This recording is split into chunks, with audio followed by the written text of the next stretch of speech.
Welcome to an old man running. I've been struggling a bit with my running recently, and I want to talk a little bit today about how I've been trying to deal with it. What do I mean by struggling? Well, let me talk about the easy one to explain first, and that is that I'm running on tired legs all the time right now. Why is that? Well, I'm training for a marathon in May. I've been trying some trail racing recently that definitely took a lot out of me. The other issue as well is that I've started doing some pretty consistent and heavy, for me, strength training once a week. I do like a 2-hour strength training session on my legs and my core. My expectation is that I will come out stronger on the other side of that at some point in the next few weeks, but for now it's an extra fatigue factor. I took the following video in a recent midweek long run just to give you some idea of how I'm trying to approach this. And I'd love if you've got any thoughts or ideas on top of this to help me progress.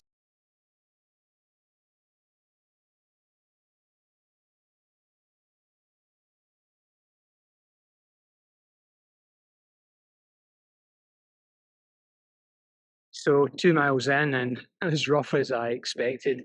It's really hot today as well. It's like 85 degrees. My breathing's fine, but my legs are just dragging. So one of the techniques I use days like this is just focus on the next little stage.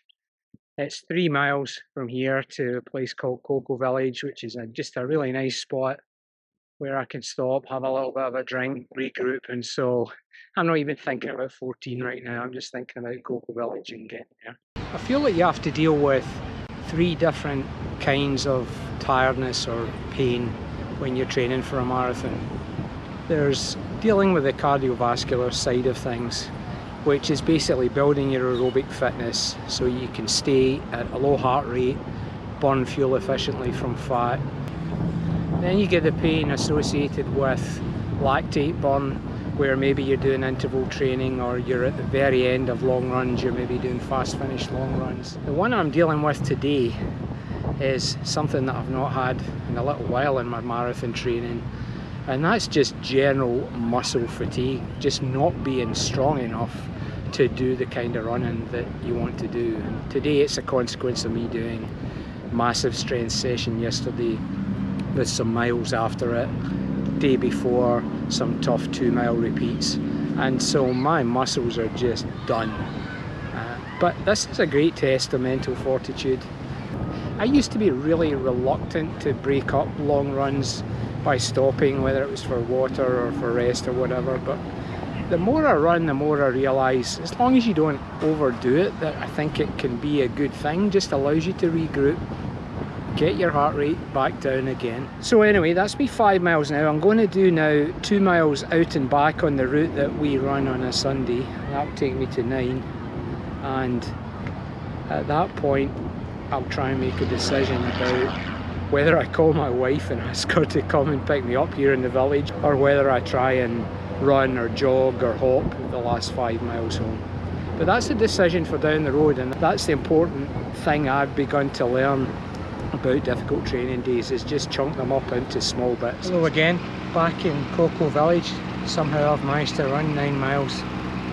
There's been no part of this 9-mile run that's been comfortable, and I'll look back on that tonight or tomorrow and say that's a good thing. I'm running pretty slow, about 10-minute miles if I'm lucky. I need to go and get some fluids, so I'm going to do that, and that'll give me a little bit of a break, and then I'll assess where I'm at from that. I'll also check my wife's dot, see where she is. She happens to be near here, that's it. Okay, so I now have a repair kit. I have chocolate milk, UCAN, Fiji. Walking out of Cocoa Village now towards the bridge back over to Merritt Island where I live.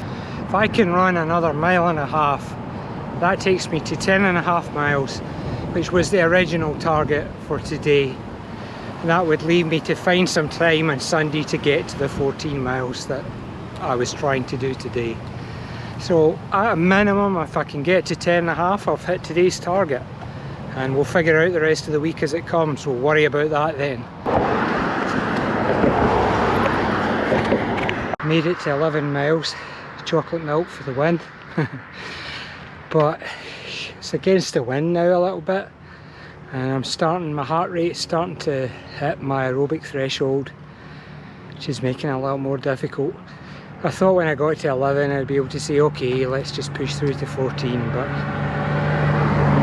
I can't look that far ahead. So 11 miles is 17.71 kilometres, so my next target is 20 kilometres, see if I can get to that. So I hit 20 kilometres, but the last 400 metres were the hardest 400 metres I've ever run. So I'm done now. I'd played all the tricks I could, chunked it up. That got me so far because I was exhausted after 3 miles. I know this doesn't really count, but it kinda does. Instead of taking the shortcut to walk home, I walked a little bit of a longer way. And I'm at the closing stages of walking the last 2.64 kilometres, which will take me to 14 miles total today. Wasn't a 14-mile run, wasn't non-stop, wasn't at a fast pace, but it was 14 miles, it's 86 degrees, I'm on tired legs. It's some sort of achievement, and I think you've got to celebrate the achievements when you're going through the tough parts of a marathon training program, and there'll be really tough weeks where you just don't feel you can do it. My advice, for what it's worth, is to set little mini goals when it's clear from the beginning you're struggling in a long run, and sometimes, like today, they can get you most of the way. My second running issue right now is that in races I just can't find a way to give it my all. I've run 4 races this year, 2 on trails, 1 5k, and at the weekend a half marathon in Orlando, and in all 4 of those races I've left plenty on the table. I can't seem to make that commitment or know when to commit to the point where you give it your all in a race.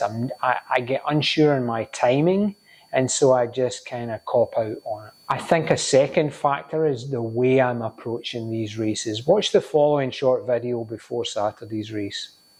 It's getting towards the end of week 5 of this marathon training block, and I'd entered a half marathon today in Orlando just to kind of see where I was at and do some speed stuff. Problem is I know where I'm at. Where I'm at is I'm knackered right now, so I'm feeling sorry for myself. I've got sore ankles, I've got a niggling Achilles, I feel tired.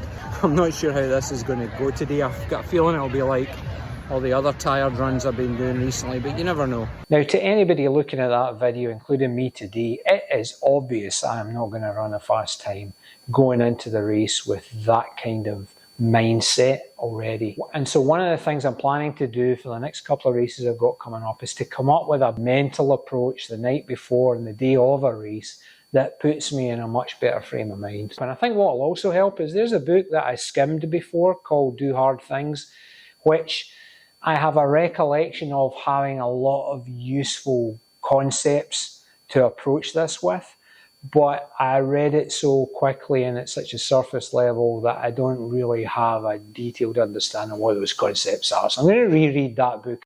My third struggle with my running right now is I really don't know what my priorities are.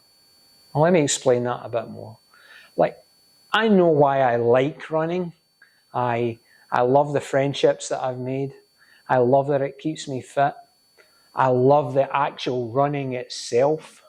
I love the excitement of races. Here's what I don't really understand right now. I don't really know what type of running I prefer. By that I mean, do I prefer short races like 5Ks? Do I like half marathons? Do I want to keep going with my marathon pursuits? Do I want to do some more trail running? Do I want to try an ultra, which has been at the back of my mind? Now, that can be fine. If the running enjoyment is enough, then trying lots of different things is a good thing to do, I guess.